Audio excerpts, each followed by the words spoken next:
So, burnout.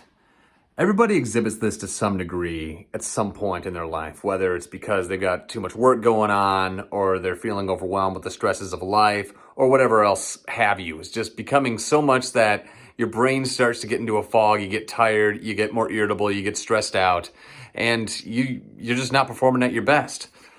So, while it's not entirely, I think, avoidable for all of us, there are certainly things that we can do in order to prevent it, to treat it, and to learn from it and keep it in its appropriate context. What's going on, guys? Glenn here. Thanks again for tuning into the video. Hope you're all having a great start to your week. I'm filming this video, as you can see, in the evening. Of course, in Michigan, it can be a bit hard to tell precisely what time it is just by how it looks like outside. It could be 5:30, it could be 2 o'clock in the morning, who knows? So, you could probably have a guess about how my week went last week based on the title of this video. But I had a lot of stuff going on, and it wasn't just work related because I didn't have that crazy of a work week. But the stuff that I did have to do was I was running on some deadlines, and then the difficulty was compounded by having to run a bunch of errands. I had a lot of like other meetings and interactions with people that weren't normal to me. So as an introvert, I was feeling a little bit, just overstretched from interacting with a lot of folks, and I just had a lot of things going on.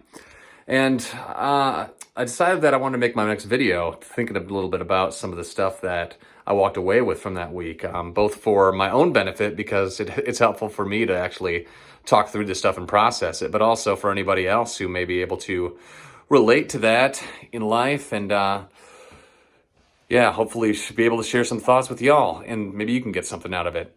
So one of the first things that I noticed about feeling burned out is that it's not always the volume of the work as much as it is the nature of the work and the mindset that I have going into the work. So there'll be weeks where, I work way more than I do during a typical week, and I just love it. I'm having a great time. I wouldn't want anything else than to be just drowning myself in work. And that's usually when the work is like really engaging. It's something exciting. It's something that really challenges me and that I'm passionate about. And there'll be times where, I'm more happy for having worked a lot than I will have been for working less, because you just feel this sense of accomplishment and, it's adventurous and it just makes you feel alive, and it just aligns you with your sense of purpose. So it's not just it's not just about doing a lot of work.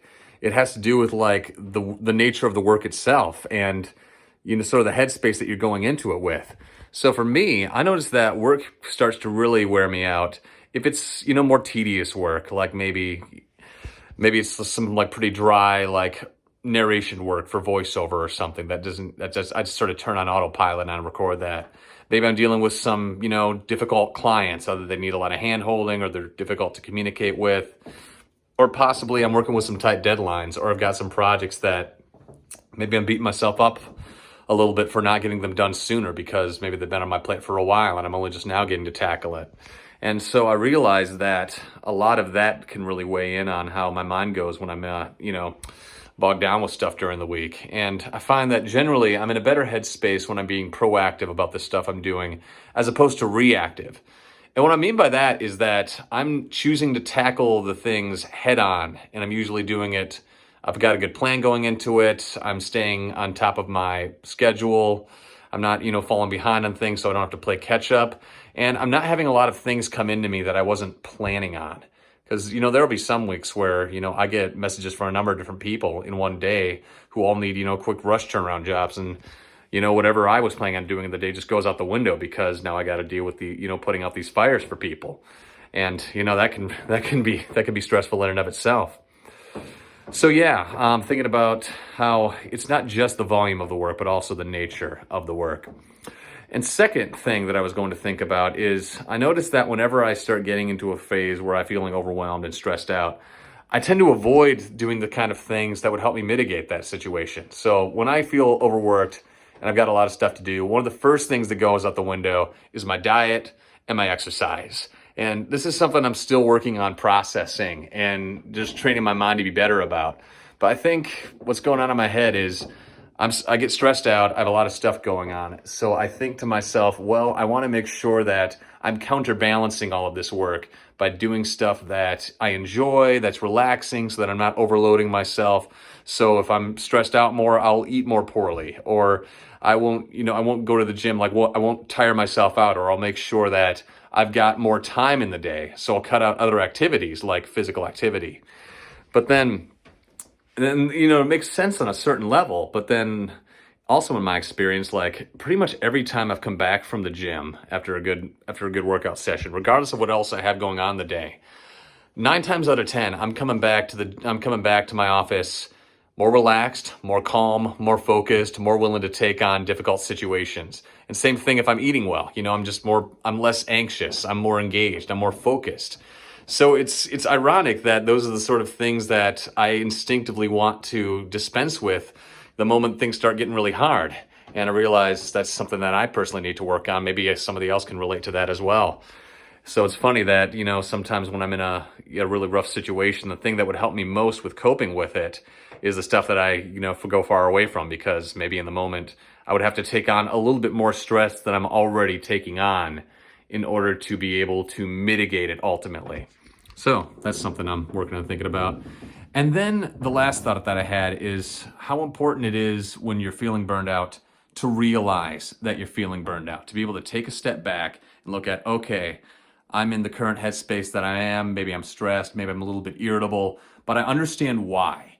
And I don't just sulk or accept this as like my new normal, or think, okay, this is just, how I am right now. Because I've dealt with some mental health stuff in the past, and sometimes you get into a bad, a slump, and might last for a while. And it can be difficult to tell how much of that is just maybe this particular episode in your life for like whatever stretch of time, or if this is this how I really am? Am I a depressed person, or am I just going through a depressed episode? And sometimes it can be difficult to distinguish the two. And I've lived enough life now to realize that, most of the time life isn't too bad. But I mean, you got hills and valleys that you go through sometimes. And there are times where stuff just gets difficult. And when things get difficult, I'm going to be more tired. I'm going to be more irritable. And that's just goes with the nature of my situation. And realizing that you don't want to take all of your thoughts too seriously when you're dealing with that. So, like last week, I'll start getting into my head a little bit and thinking about, I want to maybe make some rash decisions to cut out some of the stress in my life, or cut out some of the responsibilities, thinking like, oh, I'm doing this thing, but maybe I should just stop doing that thing. Maybe my life would be simpler if I wasn't dealing with that. And then you realize that rather than just getting rid of that thing, what I really need is to just, get through this crazy work phase, get to bed on time, and do some stuff I enjoy, and be able to take a little time away from the grind in order to reset and recalibrate. And sometimes you don't get to do that right away, so it gets hard, but you power through, and eventually things sort of balance out. So being able to realize when you're burned out that you are burned out, and not beat yourself up about it, and being able to be the observer of your thoughts and not let your thoughts create the situation, the prison that your mind is in at the moment. So that's about it for me today. Those are the thoughts that I have about being burned out. Some of the thoughts that I had as I was going through kind of a difficult week. And yeah, so we often go through challenges in life. That's inevitable.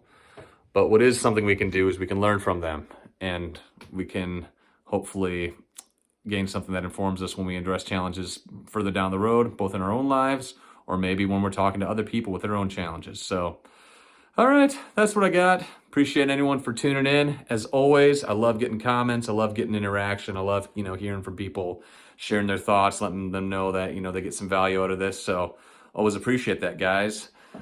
Really looking forward to what will hopefully be a more open, more structured, and more energizing week than the previous one. So we keep carrying on. All right, take care, guys.